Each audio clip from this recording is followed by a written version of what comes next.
Welcome back to Late Open Podcast. I'm your host, Charna Cassell, and today's guest is really interesting to me because he's come into the wellness world through an unusual set of circumstances, and you'll get to hear more about that in the interview itself. But what I will say is he's the author of a book that creates a system to help people in relationships with their communication and getting clear on their priorities. And it feels so useful because people just are desperate for a formula and a way to fix things because they're partnered with people that they love desperately. And it's not just for partners. It could be about family members or even talking to your children. The stakes are high and you care a lot and you just want to figure out how to make it work. And so if there's a willingness, then this book is a useful tool for you, and it'll also help you get really clear. Like if there isn't a willingness, you'll get more clarity sooner than later. My guest today, Nick Brancato, he's a relationship systems architect and the author of the book Prioritize Us. It's a groundbreaking framework that helps couples align through clarity, not conflict. He's helping to redefine what modern love looks like, one simple, powerful test at a time. Welcome, Nick. Learn how to live embodied. Your life is about to unwind. Uncover new tools and start healing. Leave trauma and tension behind. Isn't it great laid open? Let all your desires come true. How can you live laid open? Imagine yourself brand new. Imagine yourself brand new.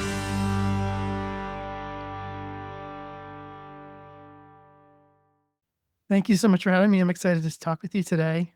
I loved when I found out how you came to personal development coaching.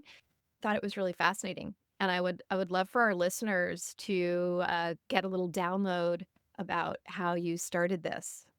Sure. So my start in personal development coaching and couples coaching and relationship coaching actually began in a very backwards way. I used to be a professional poker player, and I was the lead instructor for the World Poker Tour boot camp. And I taught high stakes decision making under pressure and mindset management. And so when you're a poker player and you're playing poker tournaments, it's very long days, 10 to 14-hour days, several days in a row, sometimes as long as a week.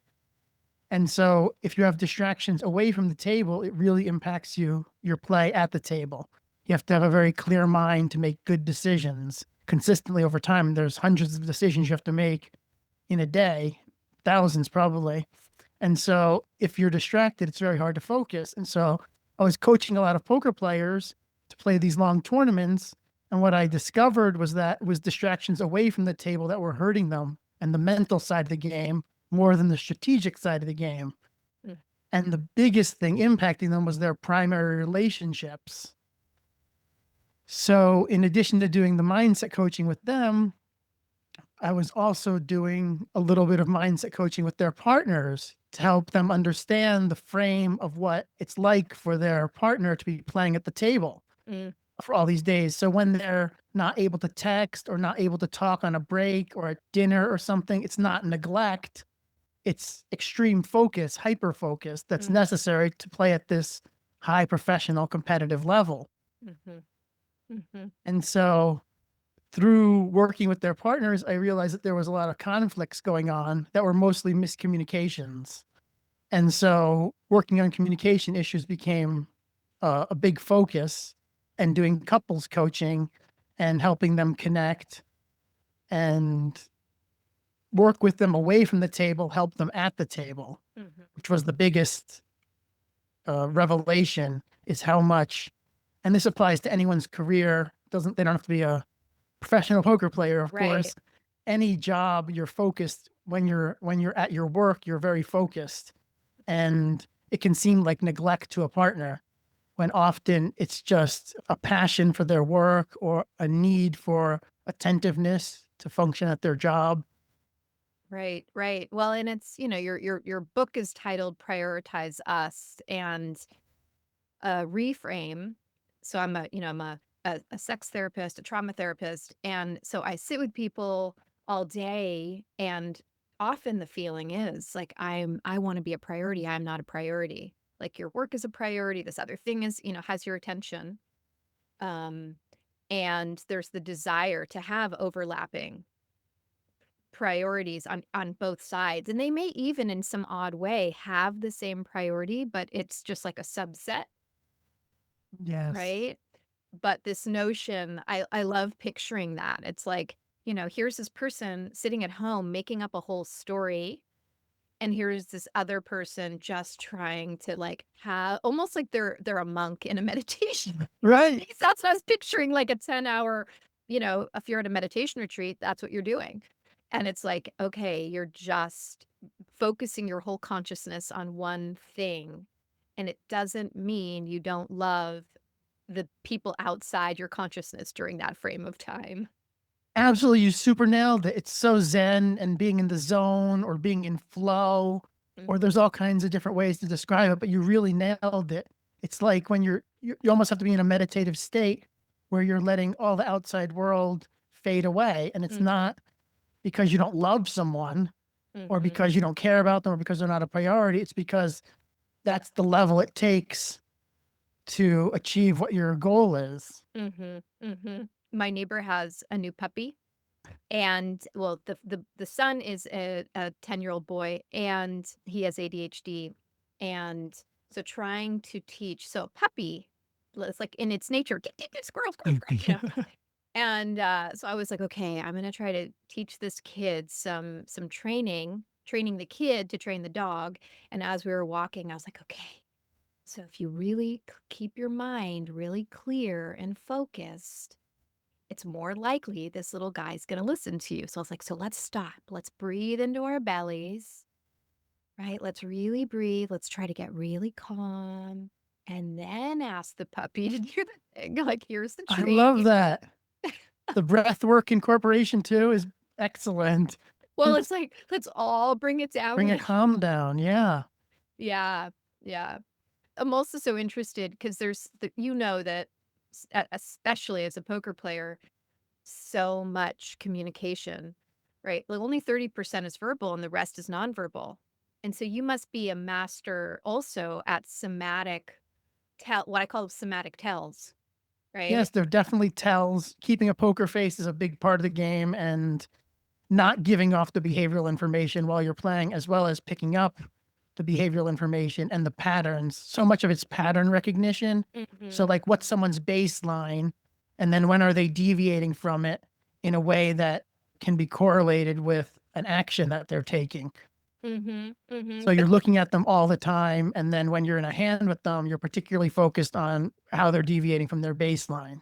Well, and then how does that then show up in people's personal relationships? Because are they then in the habit, if you're training yourself to have a poker face for 10 hours a day, then you come home. I mean, this is one of the things I work with clients. It's like if you've been training to do something, it's hard to take your police chief cap off, or if you're a sex worker and you're like, dissociated, it's hard to be present with a partner if you've trained yourself to be dissociated or whatever the habit is. So how do they, when they come home, not It's, have a poker face it, and actually be transparent and relational? it's a big problem, actually. So, so what we try to do is something grounding Mhm, that is very human to reconnect and get out of the competitive poker face space. mhm, So, for example, like a hot beverage ritual when you get home, or a mm, glass of wine, or mhm, whatever the case may be, a coffee or a tea is a really nice way to connect and do no devices mhm, and no talking about other people, mhm. only yourself and each other. Nice. Yeah, I have people do transitionary practices, whether it's like before they step in, right? Like mini, and you also talk about, I call them micro practices, and you have like, Yes. micro, I can't remember. what you call them, Rituals. micro rituals. And so I love that. It's like, how do you take one little action to get into the present moment together and kind of shake off, you know, the day.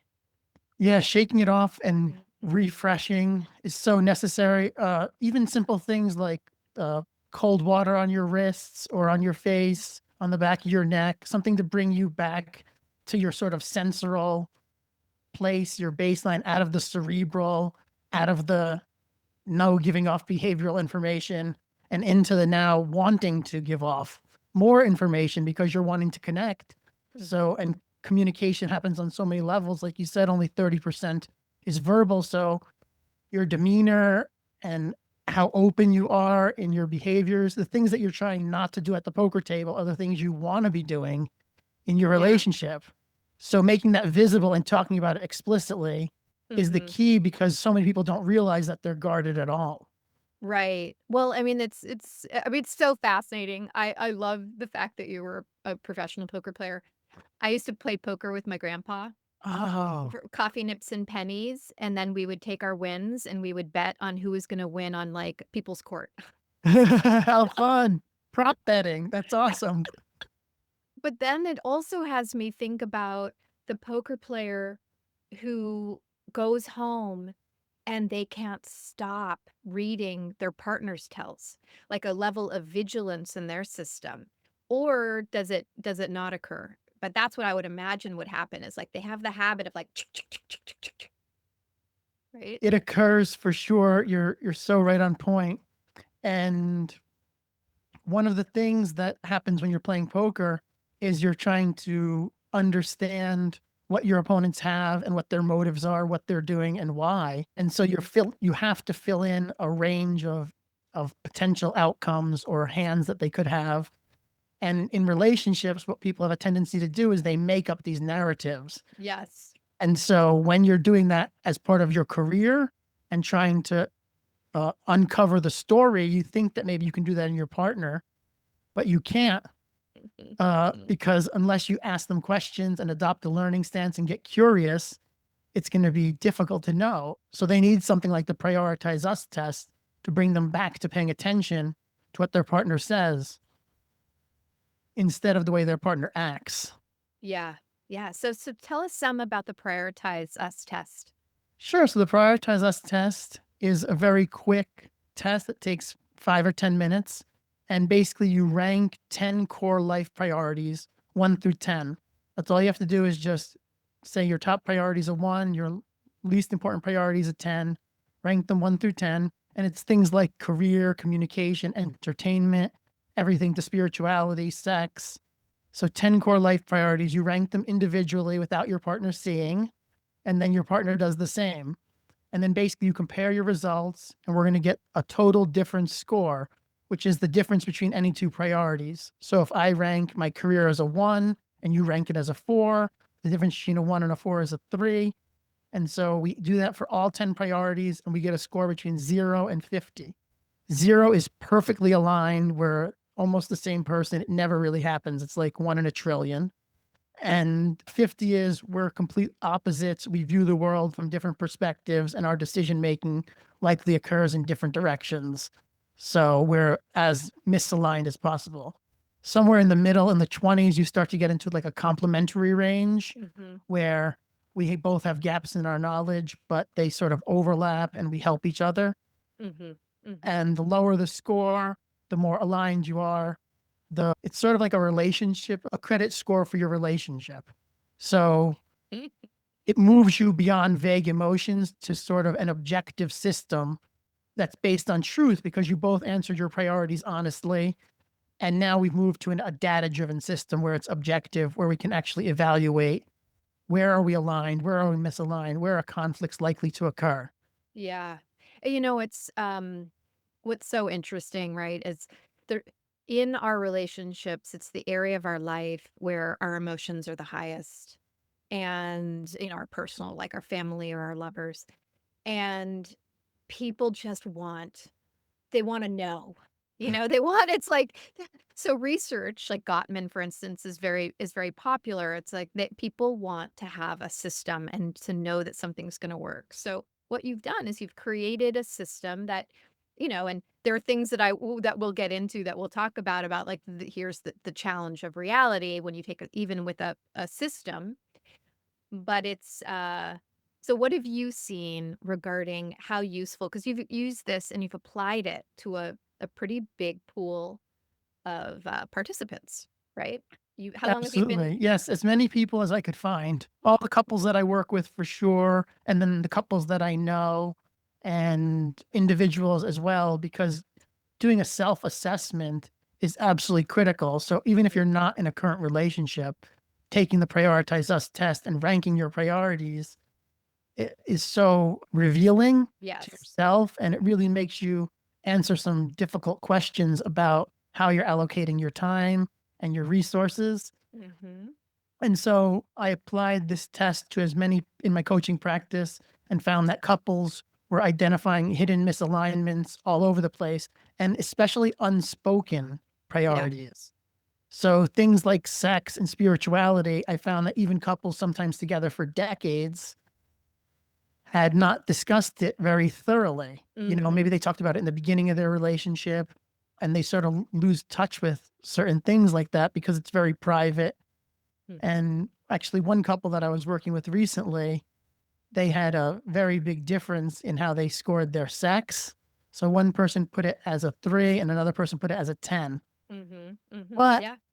but they both rank spirituality as 1. Mm. And so when people have big differences, I encourage them to look at their strengths first. Where are you aligned? Examine that, and then dive into the start with your strengths, start with your pillars of your relationship. Why are we aligned here? Yeah. Why is this a priority to you? And then look at the other things. So with them, even though they were misaligned with sex, they were so aligned with spirituality. So I asked them how much time did they spend on spirituality individually a week, and then how much time did they spend together? And they were spending almost no time together, and they were spending less than an hour a week each. Now, that's very little for being their top priority. Some people might spend tens of hours on their top priority often. Mm-hmm. Mm-hmm. So what's funny is that they actually met in a spiritual place, Mm-hmm. and that was what brought them together. So when we examined their relationship, what we found was that if they began spending time together spiritually, so we Yes. created micro rituals, little habits each day that they can do in the morning, and then once a week, something for a couple hours. Mm-hmm. And so once they began connecting spiritually again, all of a sudden the sex starts to move up in a priority because they're connecting, and sex is a form of communication, of course. Right. And so by communicating more around their core beliefs and spending time together in the most meaningful way to both of them, Yes. it reignites the spark. They remember why they love each other, or why they're physically connected. Maybe they never forget why they love each other, but it's easy to sort of get into autopilot mode. Right, right. Well, and it's easy to, with lots of hurts over the years, to not remember who the other person really is, right? You see them through a veil of hurts or Yes. disappointments or betrayals or all the things. Or you're so like one thing that I often see, people come to me when this is their issue often, right? Couples will come when there's a big disparity in prioritizing or a difference in desire levels, right? Right. And so one partner might be so focused on family. So it's like maybe they all care about relationship, but it's about the kids, right? The focus is on the kids. And so then there's a massive difference with focus on for the couple.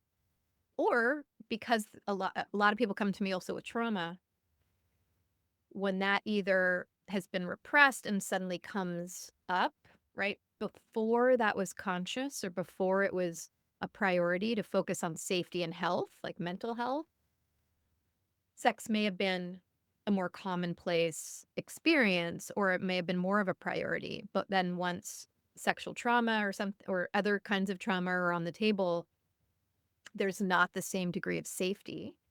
And it just falls in ranking, right? Yes, that Because it makes total sense. Grief is also a big one that I've seen drastically reduces desire while you're processing something traumatic, like you said, losing someone, especially, or being injured in some way, losing a piece of yourself Mhm. or mental health challenge. Defining what each priority means to you is very important because it makes sure that a shared language is present. So just by Right. looking at each priority, even when we have similar priorities, how do we view career? How do Mhm. we view what's entertainment to you? What's entertainment to me? You know, is career the things we're doing at home too, or just when we're at work? What does Mhm. that look like? And so understanding what each vocabulary word even means to the other person really sheds a lot of light onto their thinking and gives you a shared context to move forward with the shared language. And this test is great for other relationships too. You can substitute sex for play or sports, or if you're doing it with your kids or Mhm. school. And so understanding anyone's priorities is so helpful. Well, and then you also have, and I do this similarly, but I call it like a pie. I do a pie chart with people's energy. It's like, where are you actually investing your Mm, energy in present time? And what's your ideal pie, right? And people will end up seeing the disparity between what they ideally want and what they're actually doing, and they're like, "Oh my god, I'm a friend hoarder, and it takes up all my life force, and why do I collect friends when I really need to be putting attention towards my family?" Or, wow. Yes. It's so so true. even just the subtle, like, the different kinds of relationships, how a relationship with a parent might be taking all the energy from your current, family structure that really is slowly dying and needing your attention, or vice versa. But one of the things that you talk about that I think is important to just kind of list out is there are 10 core ways that you divide. What are those 10 priorities? Sure. So the 10 core life priorities are career, communication, entertainment, finances, growth, health, relationships, safety, sex, and spirituality. And if you just write those 10 things down and rank them 1 through 10 and have your partner do the same and you Mhm. compare the results, it's going to be so eye opening. And then if you take those 10 priorities after you rank them, and like you said, look at how you allocate your resources. How do you spend your time, for example? How many hours a week do I spend on each priority? And like you said, it's very eye opening. Often people rank entertainment in their bottom three, but then they might be spending like 20, 30 hours a week passively consuming content or scrolling or swiping that they're not learning from, that they're not even necessarily enjoying. It might not even be providing the high Right. entertainment value, like the quality and satisfaction might be very low for the time allotment. Mhm. Mhm. So really what you're doing, and this is very important, it's like, how do you align your intentions, your desires, and your actions, you know? Because with your behavior. So here you are and you've wasted 3 hours. You could have watched a movie, instead of scrolling, like that's upping your quality of entertainment. Or you could have played a game, like done something interactive with your person. If you also value relationships and you want, to build more connection. Absolutely. Honesty with yourself is the key. And what you just said was so critical. My goal for myself or for my relationship or with anyone that I coach is for your actions to be in alignment with your intentions. And that was true at poker too. The idea is you, whatever your intention is, that's how you want to play out the hand. You don't want the hand to go some wishy-washy way that Mhm. isn't how you would intend for it to go away from the table when analyzing your strategies and tactics. And Mhm. so we want our actions to be in alignment with our intentions. And when we do a little bit of an audit of our time against our priorities, we realize, oh, wow, my intention is for career to be my second highest priority, but I'm only spending 45 hours a week on it, which is 40 are mandatory. So how much am I really focused on my career for it to be a high priority? Or if my relationships are a high priority, how much time am I spending on them? Mhm. And then break it down across your different relationship types, especially if you have a family. how much am I spending on my partner, my romantic relationship? How much am I spending on my kids, maybe on each kid? Because often there's very big uh, disparities Yeah. amongst allocation of resources between children. Mhm. Mhm. Yeah, that brings up, if there's a child who's really struggling with their mental health or with addiction or particular needs, that's where the focus goes. And then, often the other sibling is the person who ends up in my office, right? They're trying to like learn how to even articulate having needs because they were so used to being the perfect kid who wasn't problematic because their sibling had such big needs. And it's like, how do Wow, I it's even know what I need? fascinating. Well, and so for you, I know part of your story regarding how you were you had a partner who's still your partner. Yes, my wife now. Yeah, do you want to share some of your story Sure. regarding your challenges and how you approach them? Because one of the things that I really love about your story is that a crisis can divide a couple or a family, and that somehow it strengthened your relationship. Yes, absolutely. So, Prioritize Us, the book, was born from a really chaotic, deeply personal, challenging time where my now wife was experiencing serious mental health issues, tremendous paranoia, so much to the point where she thought her food was tainted all the time, whether she cooked it herself or if I made it or if it was delivered or if we went out. So much so she lost like a third of her body weight. She was hearing voices eventually, but the causes were unclear. Everything is fine now. She was eventually diagnosed with paranoid schizophrenia, and she's doing great now. She's thriving, but it was a terrible time. It lasted for years. So many doctors, so many unanswered questions. And during this severe situation, our relationship actually improved. Mhm, Our communication improved. And the reason was because health and safety became our top priorities. mhm, And all of a sudden, things like career and other relationships fell to the wayside. And our petty arguments and disagreements weren't important anymore in the same way. For the first time, we were aligned. mhm. And even though we had opposite communication styles and often perspectives, we were going to the same end goal. Yeah. And we were finally like using the same GPS. Before it was like we had Apple and Google and you're going to the same place, but it's not going to be the same route. That's such a good it's a good analogy because if you've ever entered, like, Google and Waze, and then you have the 2 things that are, "Turn here, no, turn Right. here." Exactly. And so aligning your priorities is Mm, like having the same GPS system. So we had this aha moment where we said, now that our priorities align, what if we look at the other priorities in our life? yeah, So we began looking at all the major life areas. And I do want to distinguish between like values and priorities. yeah, Priorities answer the question, what's important to me now? Whereas values are like stable belief systems that change gradually or sometimes not even much unless something traumatic happens or dramatic happens once you're an adult. You might have a value that honesty is important to you, that you rarely lie or don't lie or try not to lie. You might have a value that children are important to you, that you want to have children, but your priorities change day to day, month to month. So we identified all the life priorities we could and boiled it down to 10.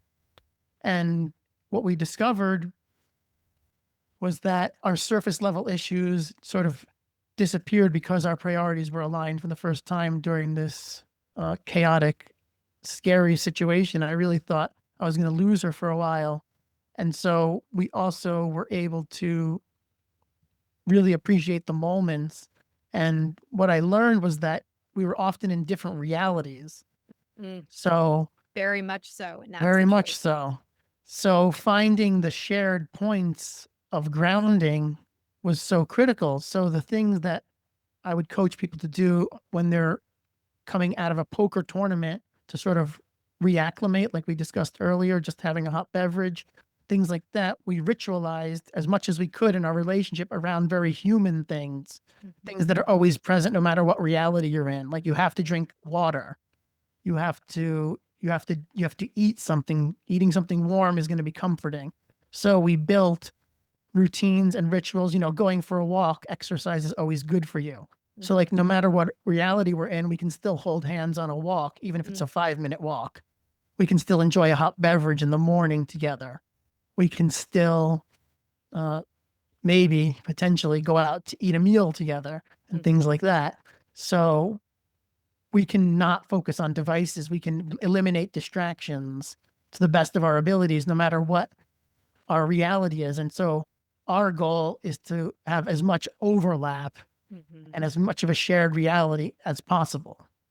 So, what it has me think of, at this point in my life and my clients' age, there's a lot of dealing with parents who have dementia or Alzheimer's, right? So, there's mental illness, but there's also cognitive decline and having a different sense of reality or not being able to hold on to priorities or values even because from moment to moment, how conscious are you of what's happening? So And true.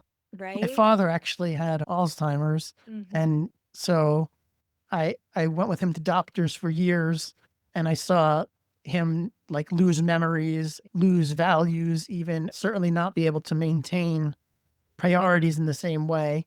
But there were always these things that we could connect on. Mm. One of them was having coffee.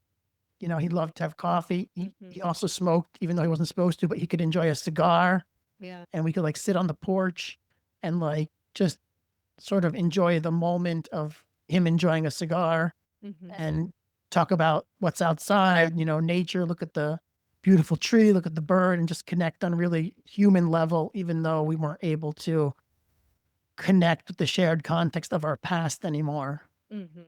Mhm. And being in the present, it sounds like being in the present moment, right? Like even if that moment is fleeting, like catching that present moment is a valuable. And that, it's like presence, bringing our presence into our not only our external relationships, but our relationship to ourself.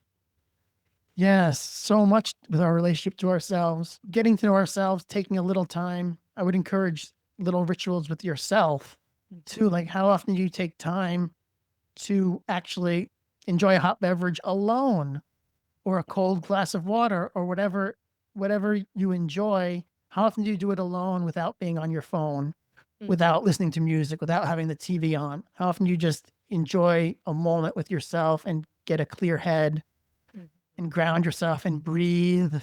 Mhm. Mhm. And what are some of the things, like, even starting with your poker players? So there's, like, couples counseling or coaching, but then also just even preparing someone to be able to be that focused. What are some of the physical practices that you So had people do? it's a great question. So breathing is incredibly important, and breathing in a way that you're comfortable with publicly, Mhm. and a way that you can maintain under stress. So breath work is actually important, Mhm. and it's all about what you consume too. So the content, if you're what do you listen to? What do you watch? Are you watching uplifting content? Are you watching violent content? Are you watching depressing content? What do you listen to? Are you listening to music that empowers you, that makes you feel like you're going to perform at your best? Or are you listening to calming music before you're about to play? Are you listening to music that's angry or that puts you into the wrong place? What do you eat? Because Mhm. just like you are what you eat, you are what you consume. And I think people don't take into account their content anywhere nearly enough. Like, how often are you laughing a day? Do you watch any Mhm. comedy? Do you watch stand up comedy? Do you watch sitcoms? What do you do to infuse laughter into your life? Because if you can get yourself to a place of laughter, then you can get yourself to a place of calm. You can breathe easier. It helps your brain chemistry. It releases all kinds of great chemicals, Mhm. as you know. Totally. And visualization is also critical. So, in addition to breath work, picturing yourself at the table, imagining yourself betting, imagining yourself reading your opponents, imagine yourself being in a quiet space of Zen where Mhm. you're able to pick up on all the behavioral information and the patterns in the play and able to make your best decisions. Olympic athletes use Yes. visualization to picture themselves running routes and swimming, and even when they're doing the ski bob, Mhm. they Mhm. do the route, and then they do as much visualization as they do actual practicing, because you can actually improve in your head Mhm. in the same way you can by practicing physically. So any kind of breath work is critical, but breathing through your nose in and out in a calm way where you don't have to have your mouth open. So you're at the poker table and you're breathing very steadily and consistently, whatever that looks like for you. Some people breathe a little more rapidly and some people breathe a little more slowly, but we're figuring out what your baseline is and what's Mhm. maintainable even under stress. Consistency is Mhm. the key at the poker table. So you can't just hyperventilate sometimes. You can't just sigh. You Yeah. can't be like, oh, I've got a big decision here. Oh, what should I do? Golly gee, this hand is stressful. That's hysterical. Ugh. Yeah. So going back to your wife, thinking about a time where two people are in a crisis situation. Okay. So in that situation, what it took for you to even realize and be able to like get to the same priorities was first your willingness and your flexibility, right? You had to be willing to put career on the back burner, and you also had to have enough resources to do that, right? That's also Yes, the hard part. that is the hard part. Fortunately, I was able to have resources in place so that I could step away Yeah. from playing and from teaching, and she could do the same, and we could really focus Mhm. on health. And it really took that, because it was like a 24/7 job Yeah. Yeah. just to figure out to advocate for our own mental health. Right. So you were, I mean, so first you were advocating for her. Of course, you're part of this couple bubble, right? And so you're advocating for the relationship.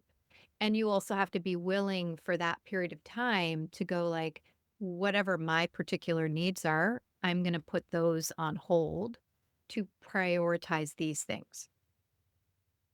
Yes, and it can be tricky because putting your own safety or health on hold, you have to be very careful, because as soon as you prioritize someone else, now you're running this risky game of, like, when you're on a plane and they go through the safety announcement and they say when the masks come down, you put yours on first before you assist someone else, before you assist the child. Your mask always has to go on first. So, with crucial things like nutrition and health, you really have to make sure that those stay a high priority for you, Yeah. even as you're caring for someone else, which was very difficult for me. And I didn't do a great job of Right. that. Now I know better.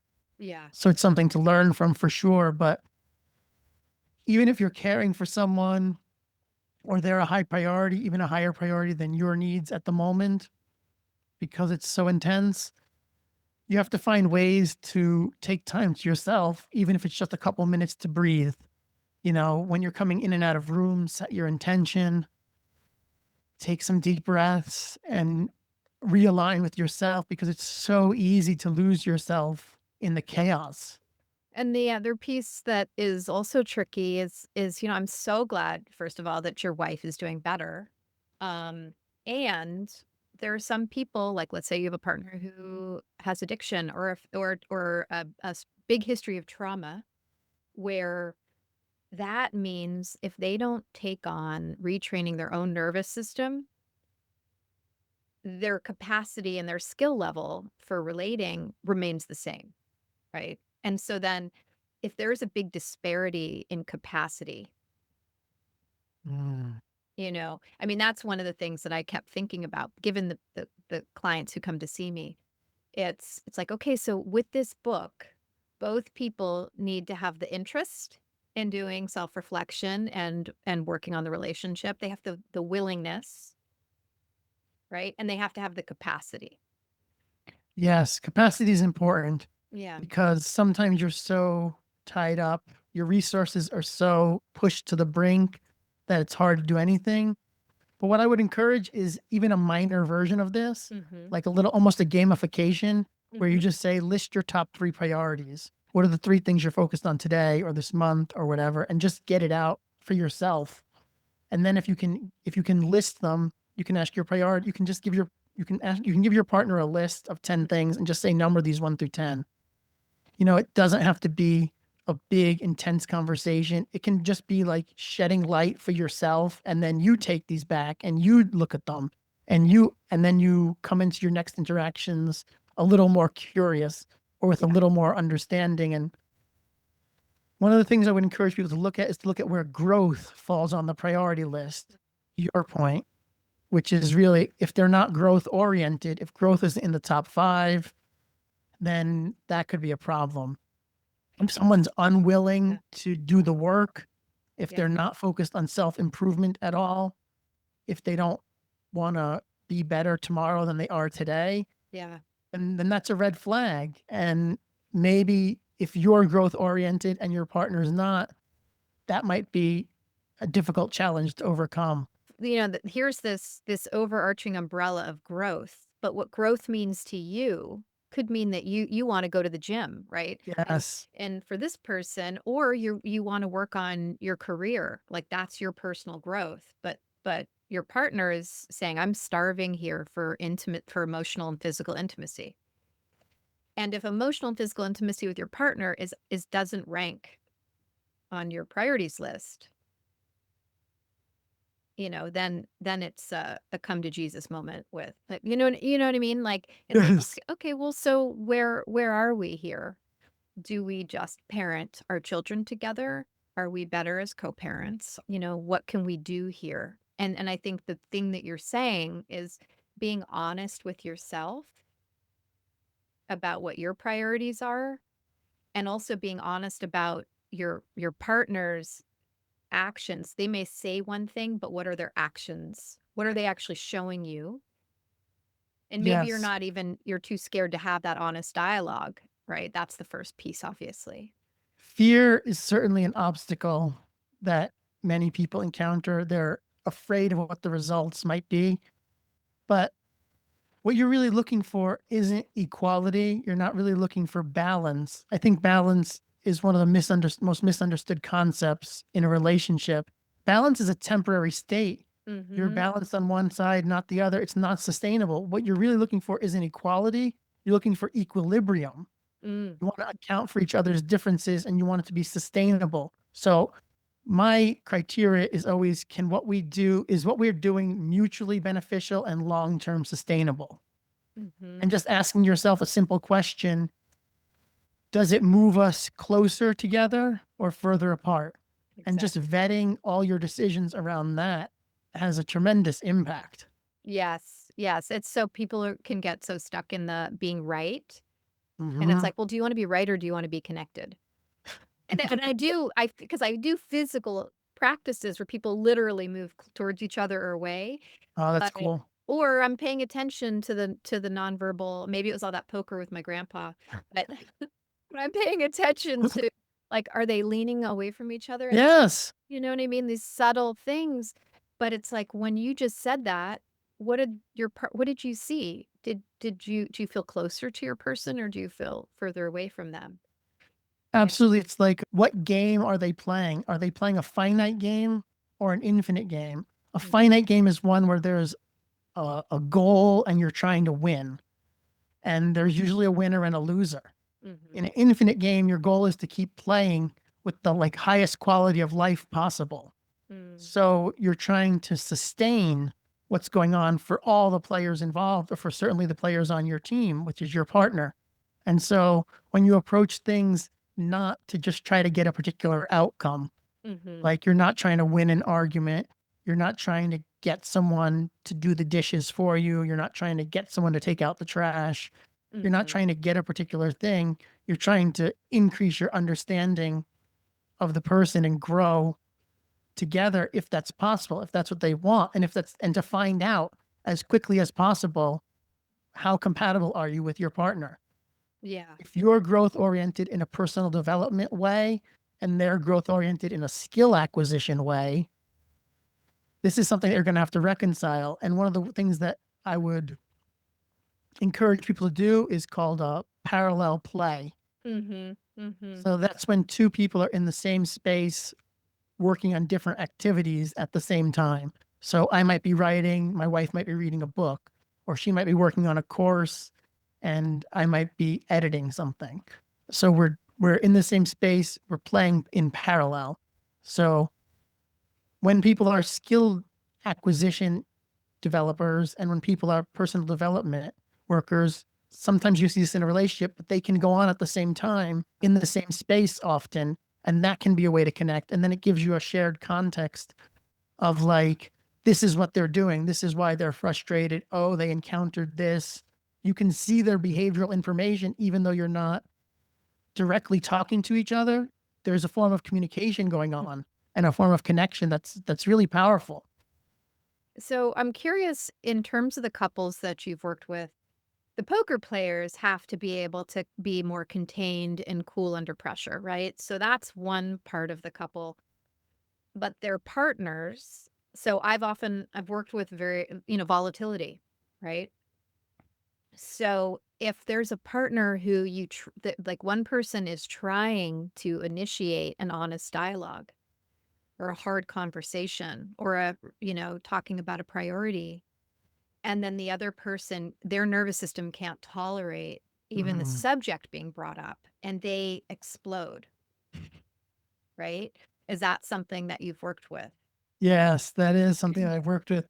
And for me, the way I dealt with it and resolved it was by incorporating turn-based communication instead of real-time communication. So instead of trying to go back and forth and interrupt and deal with the emotions in real time, Mhm. we deal with them in a turn-based way. So could be sending emails to each other, could be going back and forth through text without a time limit. So like take as much time as you need to reply to this message. These are my thoughts on this. Or with the priorities, like here's my list, here's your list. Let's look at them separately. Let's ask each other a question and we'll take turns going back and forth asking one question. So why is this in your top three? Why is this in your bottom three? What about career is so important to you right now?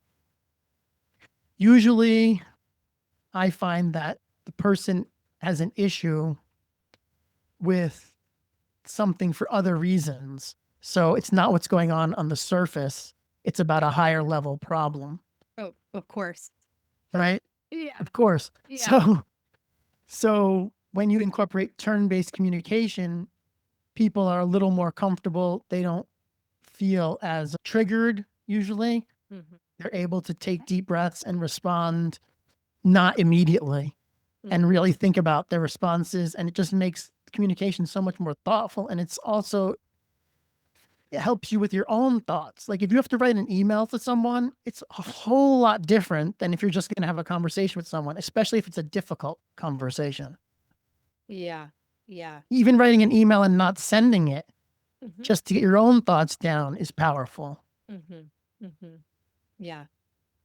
Yeah, it's a hard one because there are some people who can't even, and if you're living with the person, Yes. you know, and if they don't have the capacity, I mean, one of the things that is great if someone has a basic skill level and getting curious is the most useful thing, and it's the antidote to fear. And so getting curious about your person's priorities, why that priority ranks the way it ranks, etc.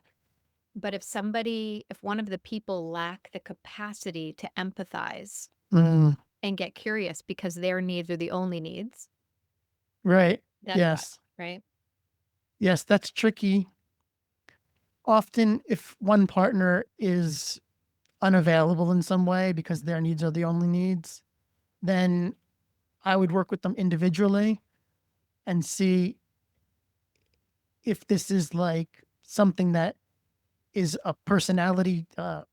disorder potentially, Yeah. or if it's something that is a little more malleable, if it's something that I can work with. A lot of times, more often than I would have ever thought. People just don't really know what curiosity looks like. They Mhm. don't even know that they're allowed to ask these probing questions. They think that they have to answer like multiple choice questions or like really simple things about what goes on in their day. Like, what'd you do today? What'd you eat for lunch? These surface level things. They don't even realize they're allowed Mhm. to get curious about the whys. Why are you doing this? Why are you doing that? What are your motives? I want to understand you. I want to learn about you. And one of the things is setting up a frame. Mhm. So having listening filters when you read or listen to your partner. Are you listening from a positive spot or a negative one? Like, are you listening from a defensive position? Are you listening to truly understand? Are you listening, waiting for your turn to speak?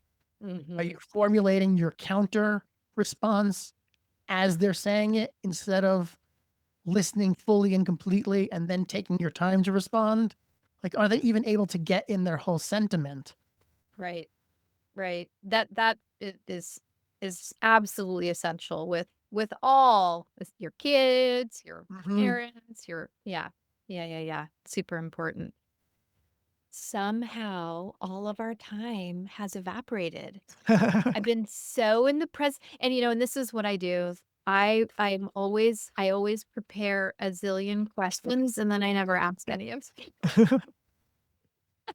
What I do. So there's so many more things I want to talk to you about. And is there any kind of exercise that you have people that you work with do that helps them get into, you were mentioning earlier, we're talking about breath exercises, but getting into a frame of mind, for instance, before having a hard conversation, or perhaps it's a big game. But is there something that you would like to guide our listeners through? Sure. So taking yourself into the present moment as much as possible through grounding exercises, I think is very powerful. So I would ask myself right now as a listener, what are three things that I feel? So it could be the chair you're sitting in, it could be the fabric of the material, it could be the cool air coming from the air conditioner or the heat on your skin. What are three things that I feel? What are three things that I see? Name three things in the room. What are three things that I hear? So, what we're doing is we're exploring our senses, bringing ourselves into the present. And meditation, even a quick 5-second energy check where I would encourage people to have like a mantra that they say, where when they're in a relaxed moment and they're grounding themselves, it's something they could say. It can be a fake word. If you do transcendental meditation, they give you a mantra that just sounds like nothing so that it doesn't distract you with an association.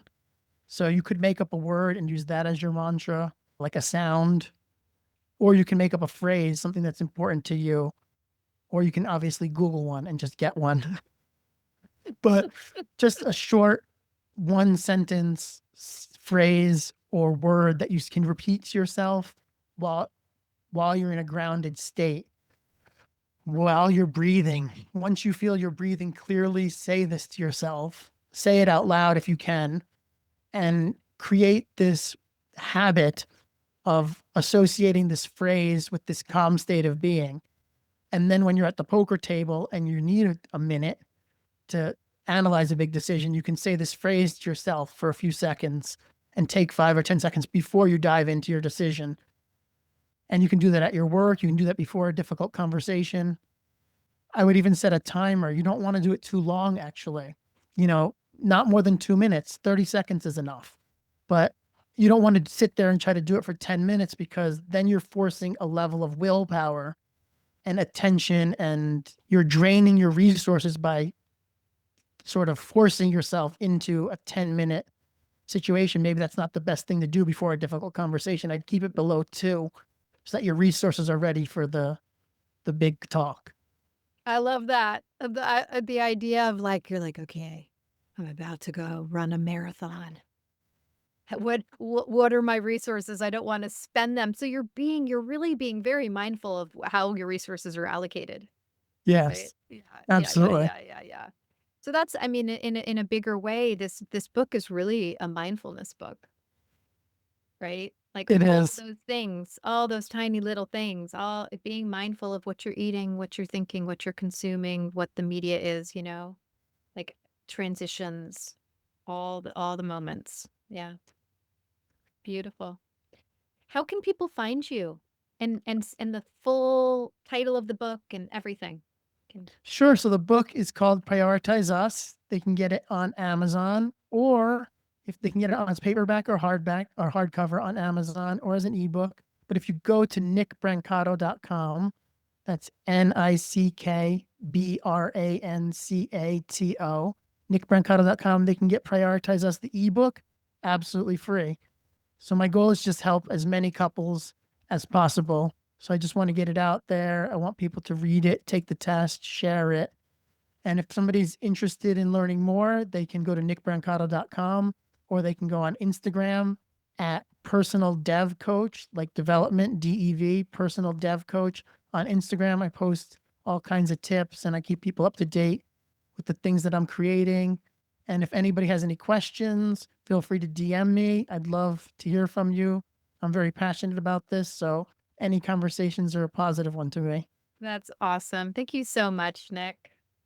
Thank you so much for having me. It's been a pleasure. Thanks for joining us today. If you enjoyed this episode and found it to be useful, please share it with your friends. If you'd like to stay connected, you can find me on Instagram and Facebook at Laid Open Podcast. That's Laid Open Podcast, LAIDOPENPODCAST. And you can learn more about my work at passionatelife.org, or read my blog and listen to other podcast episodes at charnacassell.com. You can also find my course there and my workbook about how to transform your life and regulate your nervous system. If you've been listening to the Laid Open podcast, you can also watch it now on YouTube. Looking forward to you listening next time. Please feel free to reach out if you have any questions. This has been Laid Open Podcast, and I'm your host, Charna Cassell. We all have different capacities, but I believe in our capacity to grow and change together. Until next time.